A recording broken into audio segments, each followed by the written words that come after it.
Hello and welcome to the EMS Handoff Podcast. This is David, along with my co-host Eric McCullough.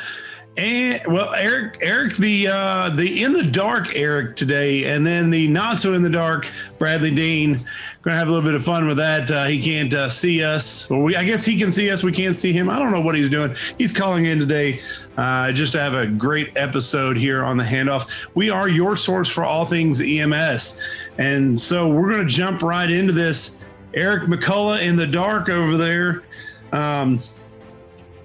Dude, just blowing up your modem, man. Yeah, we had a bad lightning storm last night, and it just destroyed my modem and a lamp of mine. So, was not expecting that. So I'm going off I'm hoping that Sprint can be a good surrogate. I do not have faith in it whatsoever, but I'm hoping it will hold out for this podcast. Well, mine couldn't last time, so maybe we just need to reach out and see who wants to sponsor us and keep our technology going. My question, though, Eric, is which one are you valuing the most right now, the modem loss or the lamp? The modem loss, mostly because the wife's been a little under the weather today, so I've had the kids, which I don't mind playing around with them and stuff, but I was like, man, it'd be really nice to babysit them for at least an hour with a TV show. So that's all right. I guess I get to be a parent. It's fine. I just thought it was interesting. You're like, I lost the modem and a lamp. And you really sounded more kind of down because of the lamp. Well, it's kind of like the Big Lebowski.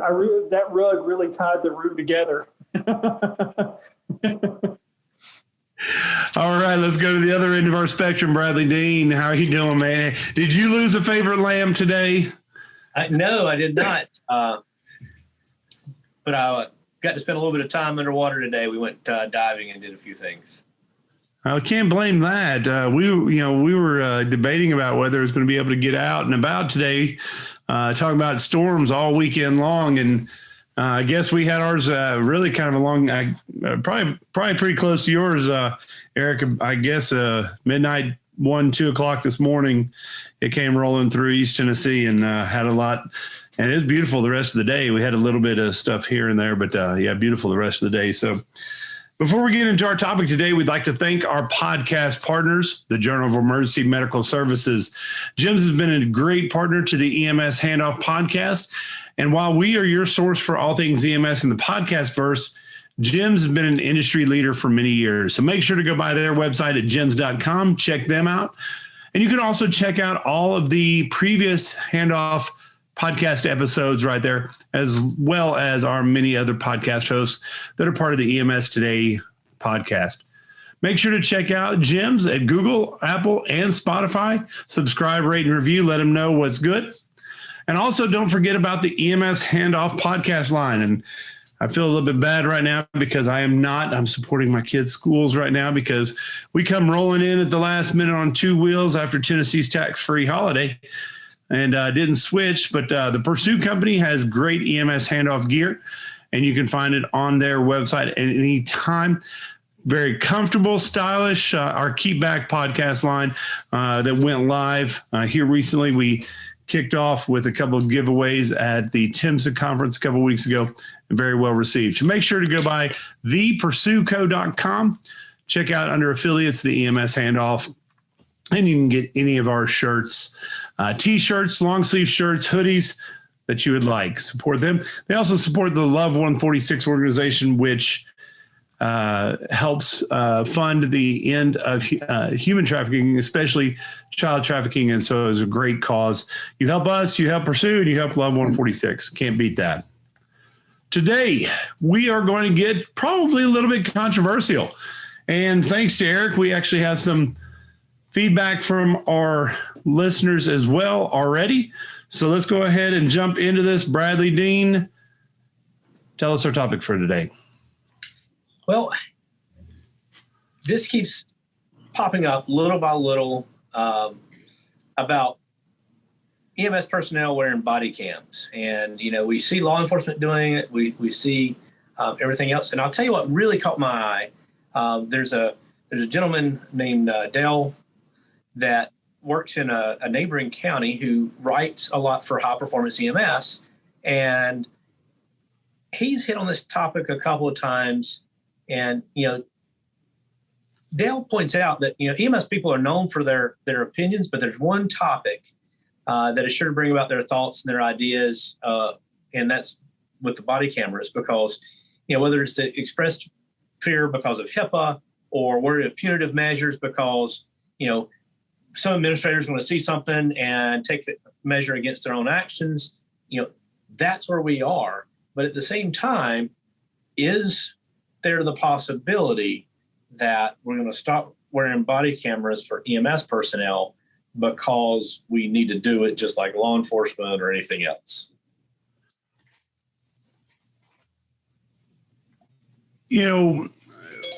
As we were getting ready for this, and really kind of leading up to this, I find this actually quite interesting, because I will tell you myself, I'm not sure what my opinion is. And part of that, I will tell you, is more than likely because I'm not in the field and I'm not seeing those patients on a daily basis. I just hear what our students bring back to us. But I do know that there is a lot of things that go on in the back of the ambulance, and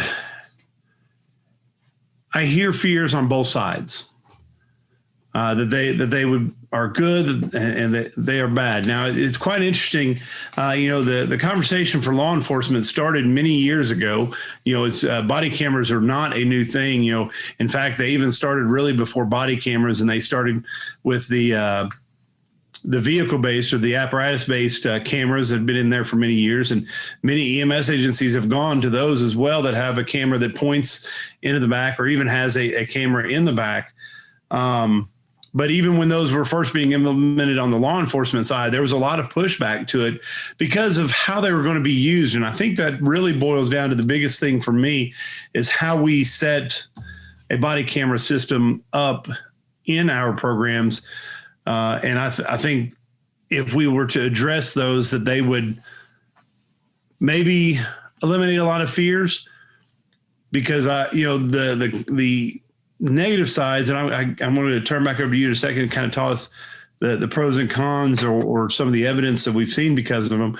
A lot of them, the cons turn into, well, they're going to show up when I make a mistake and I go into, court, or they're going to show up when this or this, and a negative is going to show. So, I think me personally, I think the impetus behind a body camera system in EMS is just trying to help provide safe environment in the back to, get into some of these areas where we're talking about violence against a patient because, or what is deemed as violence against a patient in response to, violent encounters and such like that. Well, when you sit back and you look at it, there's a case in 2018 that really stands out. And I'm not going to name the EMT, but this EMT was apparently provoked by the patient. So, we've all had patients that provoke us because of, maybe they're intoxicated, they're high on some type of drug. Maybe they've had a behavioral emergency that we're not quite sure what's going on, but meeting violence with violence is inexcusable. And the EMT in 2018 had a 17-year-old patient who allegedly spit on her. And then, he was handcuffed, restrained at the ankles, and law enforcement had to literally drag her off of him. And her actions were caught on their body-worn cameras. Had she had on a body-worn camera, would she have been more aware of her own actions? Would it may have, those are the questions that we need to look at. Well, and I think you make a very, very interesting point there that, when we get into a lot of these scenes that evoke a response, many of us respond with that kind of emotional side, and that blocks out our understanding of everything that we're doing. The adrenaline response and everything else that is there causes that memory or self-awareness of what we have going on. And I remember talking to some friends that are in law enforcement as those body cameras were first starting to come about, that they found that they were doing stuff they didn't really kind of realize they were doing until they were put in a position to realize that they were being recorded, and they become self-aware. So it makes that makes a really good point. So without those cameras, my question is there additional ways to do that? Because here's the thing. One of the biggest arguments is my patient's privacy is not going to be protected. Well, we are typically out in the public. Granted, we get the patient to the back of the ambulance as quickly as possible, but we still have windows in those ambulances so they can be seen. And not only that, but as you mentioned, there's other responders that are there, some that are wearing cameras as well, that some of that is really kind of out the door as well. And we'll get into the legalities of that, but those recordings are already taking place. Maybe not by us, and therefore they don't have to follow the same HIPAA rules, but they're already being recorded. Working in a rural and suburban area, it's not uncommon, to see people pop up with one of these while you're in the middle of doing something and they're recording. And there's really nothing that we can say to them about that. So let's take a look at law enforcement for a second, because they've been wearing body-worn cameras for a while. And if we really look at it, it wasn't until late 2008, 9, 10, 11 that really it started to filter into lots of law enforcement agencies. For years they wore audio, things for audio recordings, but then they switched to, body-worn cameras, because the ability to, store stuff in the cloud, have it encrypted, and be able to do that for law enforcement was kind of the cutting edge for them. And so in 2014, there was a study that was done that looked at the effect of police body-worn cameras and their use of force. And, that was always, kind of a concern. And when we look at the use of force, when they did that experiment and they kind of looked at it to find out, did it change the law enforcement's behavior?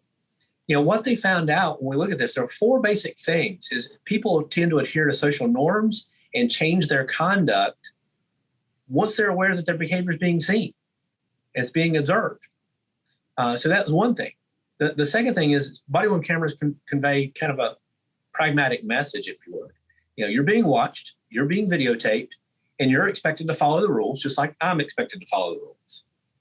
So it puts the patient, now if it's psychiatric or something else that they may not care, but it puts them on notice.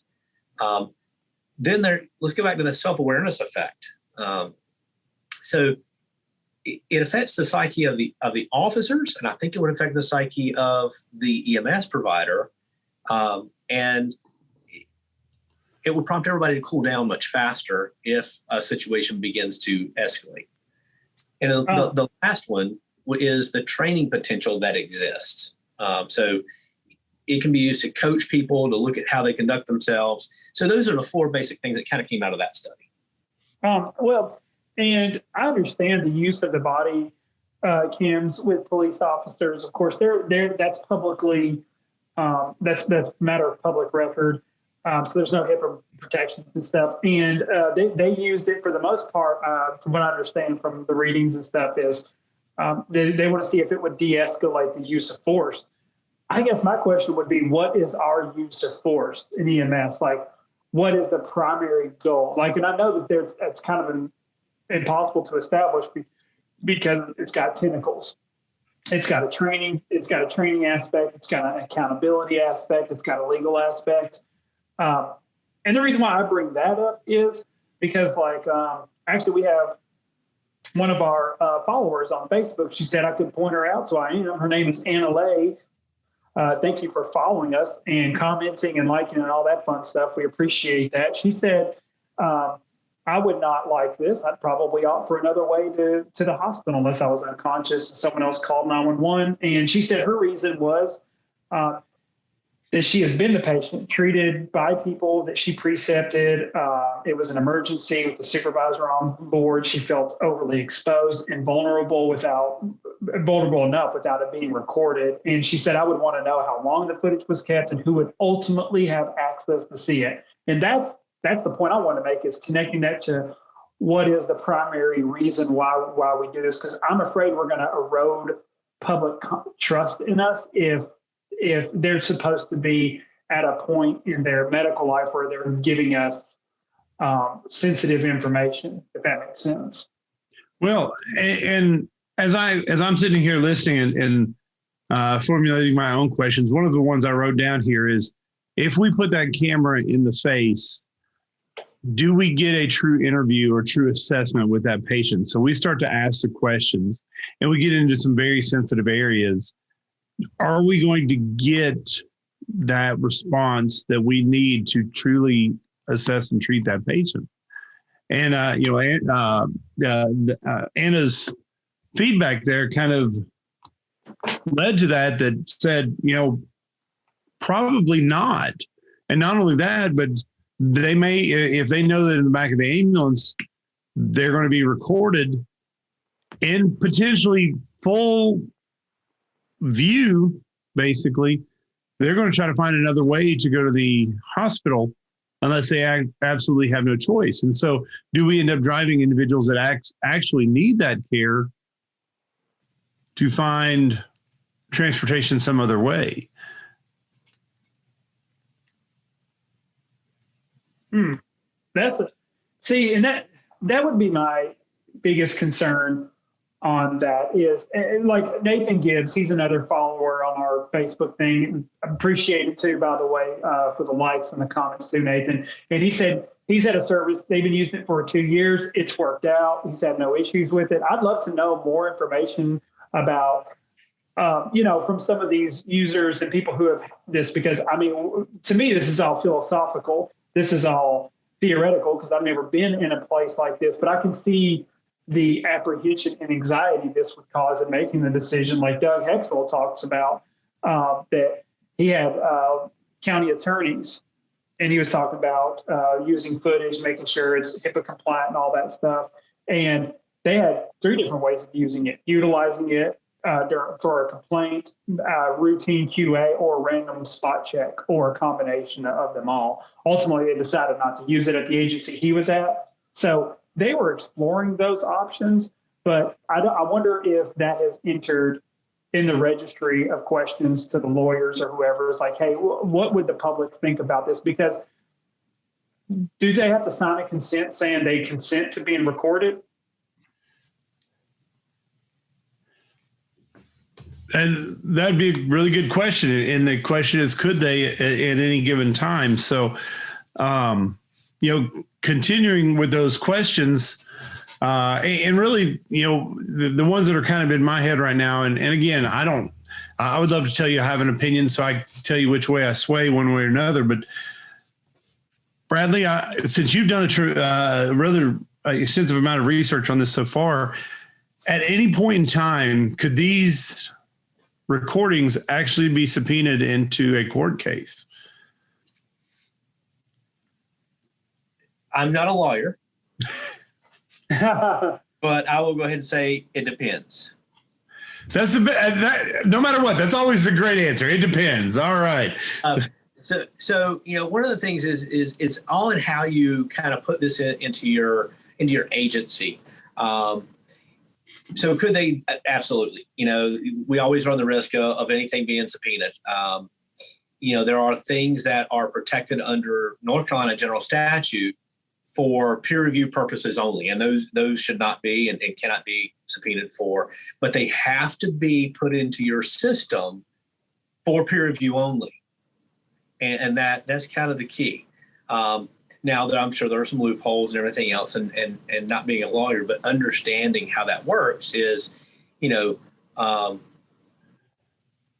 got to look at this from an EMS agency standpoint of, we've got to look at and evaluate the legal, the financial, and, what about public perception, staff impact, for places that have unions, what about union bargaining things? So all of those are things that you've got to look at and take into consideration when you start looking at it, because, there are some legal guidelines. There's a document, and Paige, Wolfberg, and Worth did a great job of giving some information to the NEMSIS document that was published, and I think I sent you guys a link to that. If we can put that in the show notes.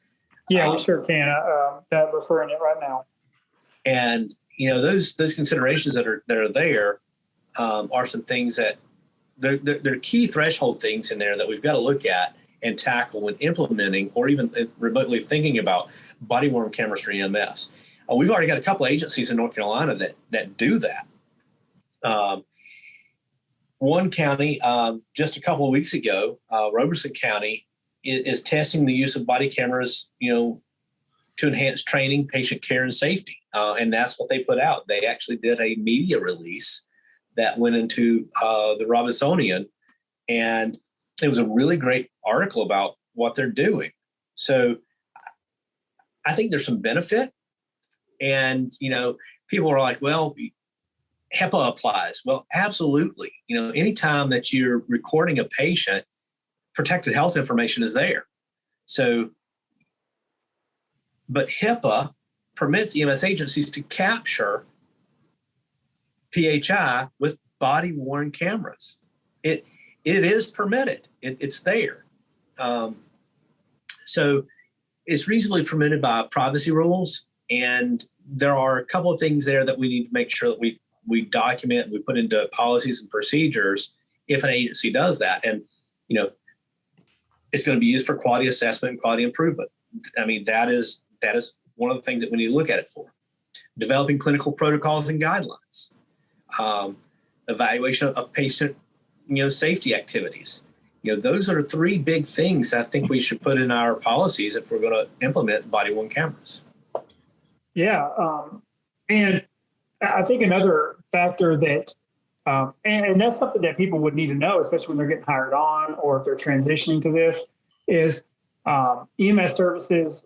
Like I said, there's already EMS services that are doing this, but there's a liability that comes with that, because once you identify, it's one thing to stick your head in the sand like ostrich in the head, in the sand theory, where you just put your head in the sand and just assume nothing bad's going on. As long as there's no complaints, everything's good.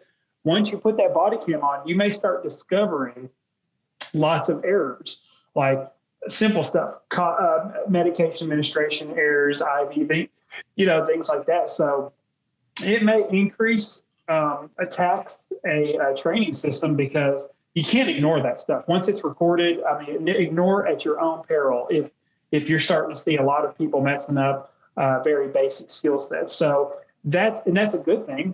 That should be something that we strive to identify, because you want to assess and get back feedback as soon as possible. And in EMS, we have very low levels of accountability. So getting feedback is usually in the form of negative feedback, is usually when we receive any feedback at all. Well,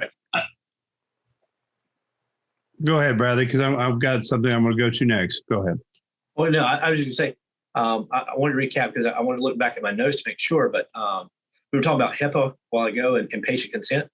HIPAA does not require patient consent for your agency to use body-worn cameras for recordings, treatment, and healthcare operations. So I want to clarify that and make sure that we hit on that. Well, and as we're kind of along that same line, so let's get away from HIPAA and let's take a look at some of the other areas that we actually touch when we're doing our emergency care. And so as I'm going back through our notes, this has been a great episode from the question that Eric posted earlier. And Les Lamberth asked the question is like, so he's got several good points. The question is, what if it extends outside of our service? Because every time we transport a patient, we transport them to a hospital. What are the hospital's rules and regulations about body-worn cameras? And so what happens when we get there? Do we, so that would definitely need to be something that is taken into account, because now as we enter that hospital, now we're not only recording our interaction, we're recording anything that is going on in that hospital. And that may actually create some additional points that need to be considered. So with that, so let's look at this broadly. So a couple of things with that is we would have to have, or your agency needs to look at having business associate agreements with vendors or ancillary agencies. So even first responder agencies, because, if they're out there and they're helping your EMS personnel, you need to have a business associate agreement with them. You need to have a business associate agreement with the hospital, because we've already talked about data sharing with HDE or HL7, so that bidirectional flow of data there. So we should already have some of those business associate agreements in place. This would need to be added to it. When you go into the hospital, the other part of that is a law enforcement officer goes in there, they've done nothing special, and they're actually capturing information. But at the same time, all of their stuff is encrypted. So our stuff, we would have to look at the encryption, the recording, the devices, and everything else there to make sure that we're appropriately doing everything necessary to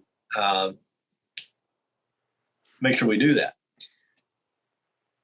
Role-based access, who in your agency has access to it is something else that you got to look at.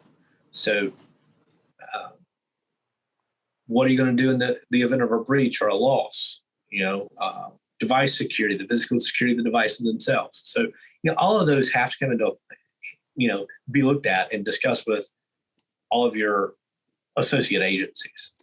Yeah, and I think there needs, and speaking of that, there needs to be a culture of sensitivity around it too. So it's not one of those, hey man, come in here real quick. I want you to look at this video of, ex medic doing this, because I can see that, because I've been around EMS. I've heard from my students, and I can see that being a real present danger, and that would erode the trust of the paramedics. Even if you're laughing and joking along with them or whatever it is, you walk out going, oh crap, I better not do anything, to get somebody else pulled in talking about me. You know what I'm saying? Like it would have to be a complete mind shift to like, this is what it's used for. We don't use it outside of it. It's almost like a sterile environment. Well, that's where you take a look at the law enforcement cameras as well. And even those vehicle-based and the body-worn cameras, they're not accessible by the officer themselves. To my knowledge, most of those are password protected. They're downloaded, and they can only be downloaded by individuals that are authorized to do such. And that, that's to keep from tampering with or materials from being, altered or deleted, those kind of things. And I remember there was when I was younger and was in the retail environment, there was actually a police substation very close to us. And so at the start of every shift, they'd come by and they'd have to unlock their trunk, and the supervisor would go in and pull the tapes out of their for their previous shifts, and then they put in a new one, and those were secured and archived. But that really does bring up a good point, that the majority of those were basically archived and only ever brought out whenever there was an incident, and those would have to go through the legal process to be received. And so it wasn't just the fact that Bradley and Eric are on a truck, and I wanted to check up on them, so I'm going to be looking at everything they do. Now the question would be is, if there's a discipline issue, is that tape become available? If it's an internal discipline issue, it's like, oh, we've had some issues with Bradley.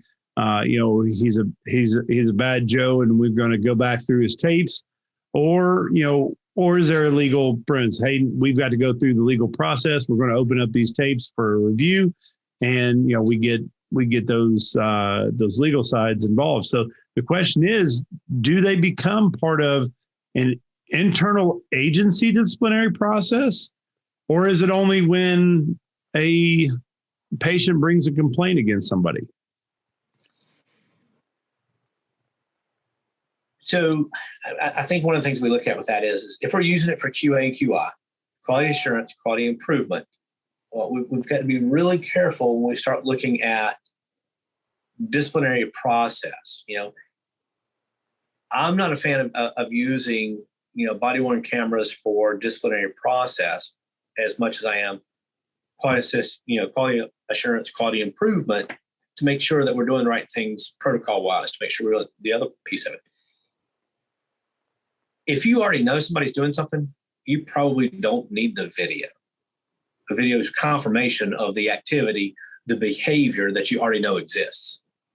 Right.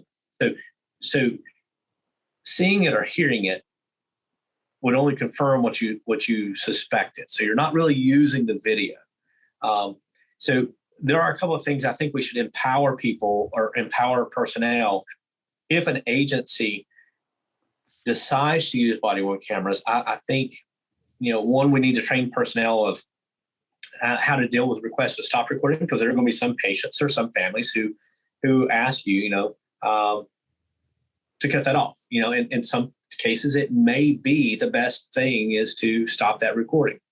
So I think we should also allow personnel discretion to terminate recording in certain sensitive situations. Maybe the patient's really embarrassed, it's a sexual assault, naked or partially unclothed person in the bathroom who fell and just needs assistance getting up. There are some things that we probably need to look at and empower personnel to have some discretion.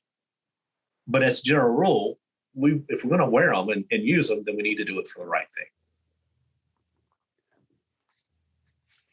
So I'm going to go into kind of a little bit more of the second part of this. So obviously, hindsight being 2020, anytime we have a patient encounter or a negative patient encounter, as much as we possibly can have, we need, it'd be great to have the evidence. We all know that anytime something happens, there's always three stories. There's my story, your story, and the truth in between. And so when we go kind of the he said, she said, in the court of law, sometimes it's just great to have that pushed out in front to say, hey, this is what happened. But then, a lot of people will take that as, okay, well, you're doing it for that. And then, like I said, kind of tying that back. So what I'm hearing, Bradley, in this is, if we do decide to employ these with the EMS side, we go back to what you mentioned earlier. We have strict policies for their use. Strict policies as far as, well, I shouldn't say strict, maybe a little bit looser policy that gives the EMS provider the opportunity to turn it off, as you said. Sexual assaults, those that they're exposed, or even if they're just uncomfortable, say, hey, we wear these. I'm going to turn it off based on your request, and unless something happens, then I'm required to turn it back on.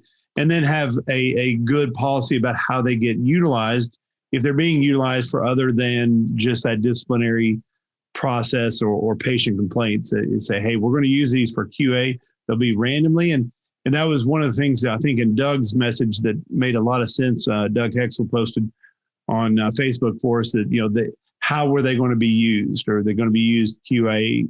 Were they going to be used randomly? Were they only going to be used in a patient complaint? And I think if we lay those out, hey, we're not doing this to micromanage. I don't care if you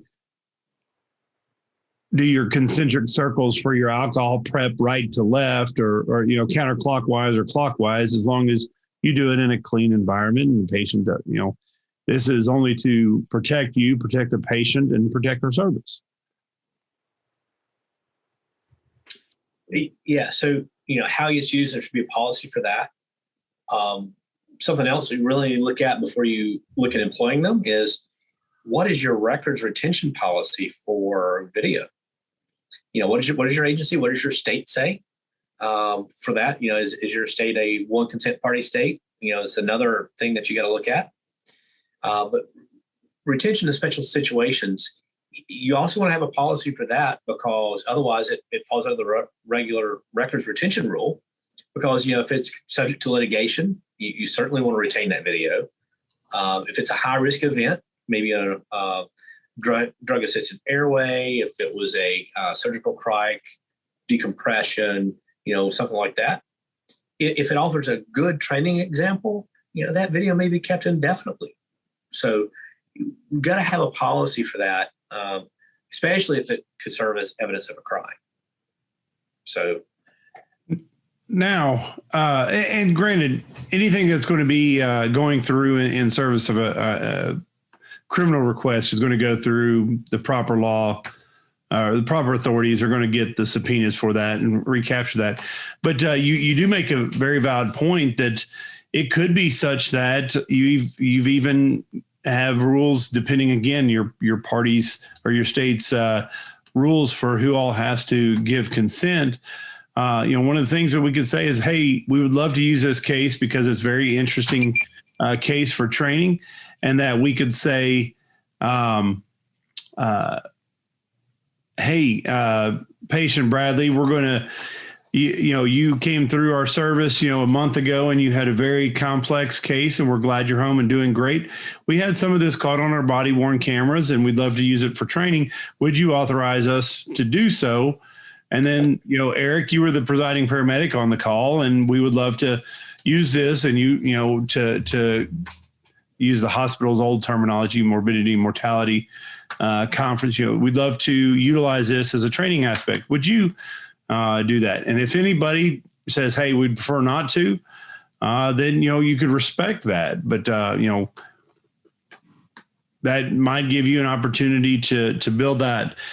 I kind of turned a little bit different because we all probably, the three of us have probably been around really long enough to see the drive cameras start to be put on the ambulances. And I remember for one service I worked with, when we had our education days, one of the things they would talk about was the drive cameras and what they actually did. And there was a lot of complaints because it was basically the same thing, that were being intruded upon by this camera being placed in the ambulance. But what was interesting is the comments how those cameras actually started to get used, because ours had a button on the top of it that you could self-activate, that the individual could activate them or manually activate them. And anytime they were coming close to an accident, they would go ahead and hit it. And so that it would get a recording of a situation that might cause an issue.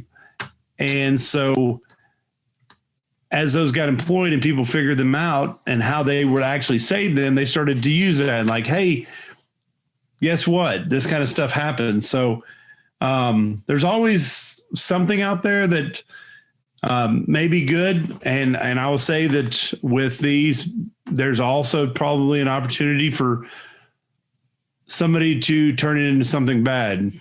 Right, Eric? Yep. Sorry. I've had I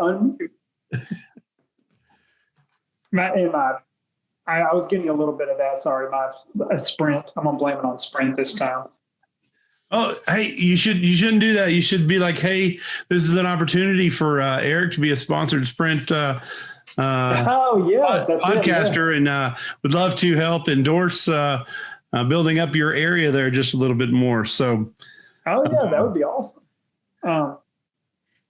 So sorry, I got just tail end of that. No, it's it's good. I was just talking about using the drive cameras for hitting the button ahead of time, and them really turning around and helping individuals out when they first thought they were going to be causing an issue. So. Oh, sure. Yeah. I mean, that's the thing about these body cams. Like, yeah, it's a double-edged sword, but I mean, when you're in the right, it's nice to know, especially like in a car accident where somebody T-bones you or something, or you end up in we used to have the little digital cameras that they would tell us, like, oh, if you get in a wreck, get your digital camera out and go make pictures and all that stuff. So, I mean, Russia, I think they have to have dash cams. I think that's a requirement because I used to watch those dash cam videos. And it's interesting how many times people have been able to because you have people who just like run into places, run into cars or whatever, even though there's nothing going on. And if you didn't have that cam there, there's, it's word of mouth at that point. All right. So I want to start real quick and just say, I want to thank you, Eric, for posting that comment on Facebook earlier today. It's quite interesting. Nathan Gibbs, you already referenced in one, posted something in response to mine. Is like, one of the biggest things about these is that they're being a lot of times when they first get put in, it's a concern that it's really a tool for micromanagement. And really, that's completely a whole different episode, because my thoughts are, for a lot of agencies that are starting to put these in, it's not necessarily about management wanting to micromanage you unless that service has already got an issue with micromanagement. Does that make sense? Yeah, that makes sense. And I'll be honest, like since I've been working in the clinical environment, it's not a bad thing to have some oversight. I mean, like I think Bradley actually responded on one of the Facebook things about telemedicine that he ended up referring to the fact that, you know, it's very similar to telemedicine. I mean, there's this proud moment for a paramedic to be able to look at an EKG, make decisions, know what protocol to use, blah, blah, blah. But I'll be honest, after I've been a medic for a while, it'd be kind of nice if I had somebody else to bounce an idea off of, because most of the time, most of my career, I was with an EMT or advanced EMT. It would be amazing to have some sort of clinical oversight to be like, hey, just let me know you can do it this way next time or whatever. Because we're the only setting in healthcare that does it this way. Everyone else has some sort of oversight that's kind of watching. There's a Pyxis system in the hospital that keeps the drugs. There's physicians or mid-levels that are making the decisions. And we've always prided ourselves that we don't have those systems set up, but it also leads for a heavy liability on our end. And I think it's just a change of, I guess it'd be like, a change of attitude towards how we progress in medicine if we're going to progress. Well, yeah. And, you know, it's interesting you make the reference to the Pyxis system, because I remember several conversations with individuals back then that they're, especially when they first got put in, it's basically how to break into the system because they're delaying all this different stuff and they don't trust. And really, you know, there's many different things that kind of go into why some of these things actually occur. You know, and from there, the Pyxis system is good for tracking what gets used and therefore telling those that do the logisticians that order additional supplies to make sure that they have enough on hand so they can track who or how much is being used, and even down to who is being used by, so they can kind of see, is it leaning one way or another. I'm one when it comes to data analytics and any tools that I have.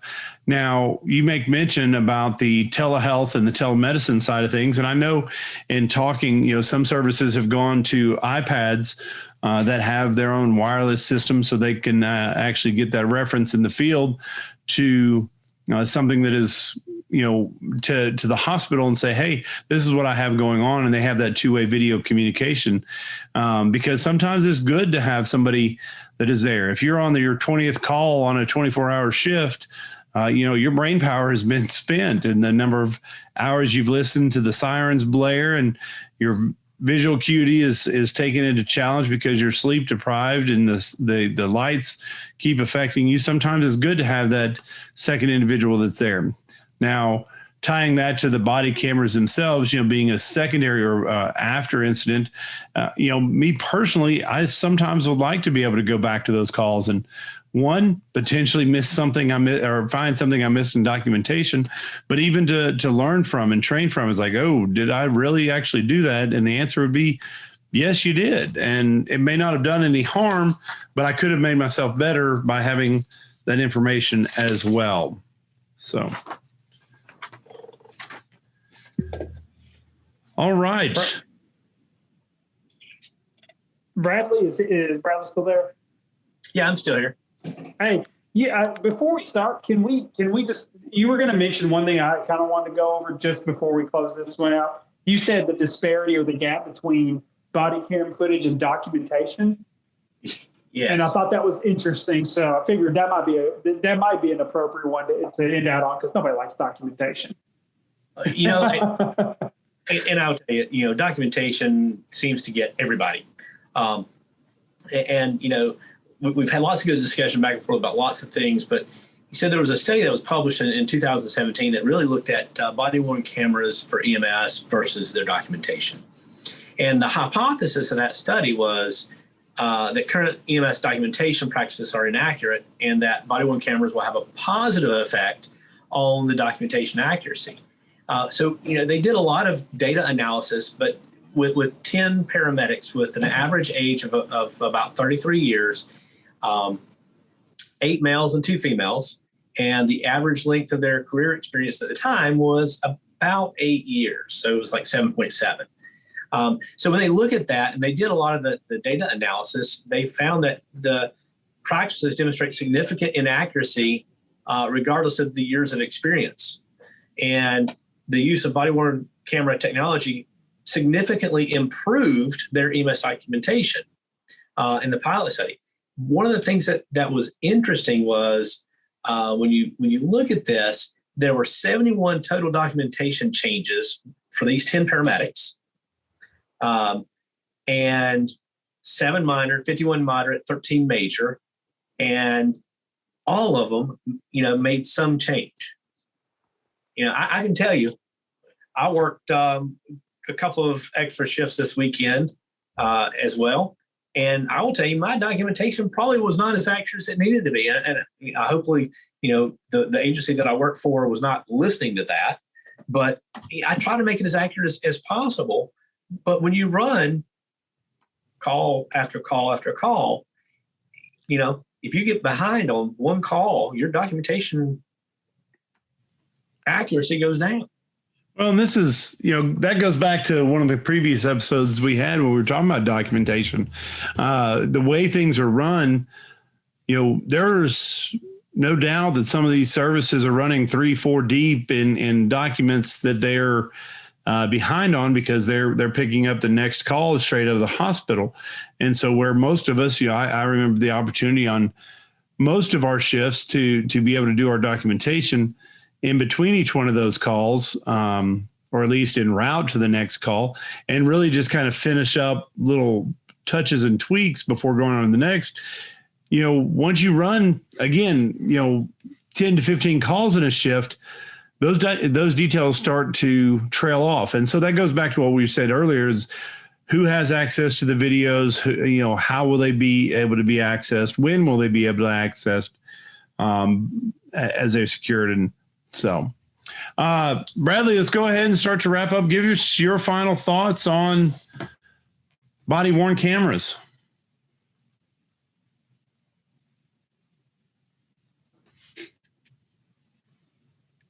So I still haven't made my mind up with things and how it would tie into telemedicine. That's a whole different discussion, but I think there may be some value. All right, Eric, share your thoughts. So my thoughts are, as with anything, it's easy to take the seat of the skeptic and just say, no, this is dumb. I like the way things are going right now. We don't need it. Just entertain it. Have a big enough mind that you can put both sides in, get both level playing fields, the pros and the cons. Do your own risk assessment of it and see if it's a benefit. If you're in leadership, you're going to have to do this either way. But if you're, staff medic, staff EMT, advanced EMT, all these different levels, just take it in, see what all there is out there. Learn a little bit more about it from other agencies and people. Connect with people on our Facebook group and talk to them about it. I mean, it's easy to just say, no, I'm not going to do this. No, this is bullcrap. Then it is, entertain it for a little bit. Then this way, at least you have a more settled way to make a cohesive argument for or against it. Well, and I pretty much fit in with both of you as far as my thoughts. I told you at the beginning, I honestly not sure which side I end up falling down when it comes to body cameras and EMS. In talking, a lot of what hits my head is if you're concerned about the intentions of management implementing these, look at what is going on right now. If you're having issues, then there may be something nefarious. But for the most part, I think the intent behind it is to provide some protection. So what Eric said, engage, go through some of this, because there's a lot, even here that we've talked about that in the research material that you sent over, Eric or Bradley, I don't think some of these things have been addressed yet. And it would be definitely very interesting to see, because some of the things we didn't get into is how do they get secured? Because, most of us use something, ESO or, another documentation provider. And are their systems managed as such that they have the level of security needed to secure video files? So do you have the ability to secure them the way they need? So I think for me, there's still a lot of questions. I think there's definitely some protections. Watching our EMS board meetings for the years that I have, the number of patients or the number of cases that have gone in front of the board for complaints probably could have been tempered, and maybe even some providers had their license remaining if they had a video to show what was going on in the back. Nothing, there was a use of force training video that was done with some local community leaders in which they were, put into situations. And it wasn't until they were put into those environments that they could really make a decision. So if your service starts to talk about them, engage. Like Eric said, don't just be the naysayer, because if everybody gets together and just says, nope, we're not going to do this, the question is, why not? And if your only response is, no, we're not going to do this, it's not going to be a very valid argument. But if you research, come up with your opinions, find out, have some conversations. We've had, about 30 comments on our Facebook post on this so far from both sides. Those that are saying, hey, it's great. Those that are saying that, no, absolutely do not ever do this. And then anything in between. And so have conversations and learn. So until next week, a couple things. Don't forget to go by and subscribe, rate, and review on our GEMS podcast platform, the EMS Today. Also, don't forget to go by our YouTube channel, subscribe, rate, and review there as well. And as our last posting, we made mention that Eric was in the midst of revamping our EMS Handoff website. So make sure and go there. He's got it good and separated into some of our different content areas so you can find exactly what you're looking at, and also find out just all about us. Not very interesting, but you may want to learn all about Bradley. It's one of those things. Make sure to go to emshandoff.com and see everything about us. And also just shoot us a message. Our most active group is our Facebook group. Make sure to check that out. LinkedIn is starting to explode a little bit as well. So just reach out and any of those platforms. Don't forget to go by the Pursuit Company and pick up one of our EMS Handoff line merch for wearing around. And if you do just so happen to take a picture, post that on our Facebook group. We want to see everybody out there in that Friends of the Show apparel. So go to thepursuitco.com, pick up that. For my co-host, Aaron McCullough and Bradley Dean, this is David saying take care, stay safe, and always remember the value of your EMS handoff.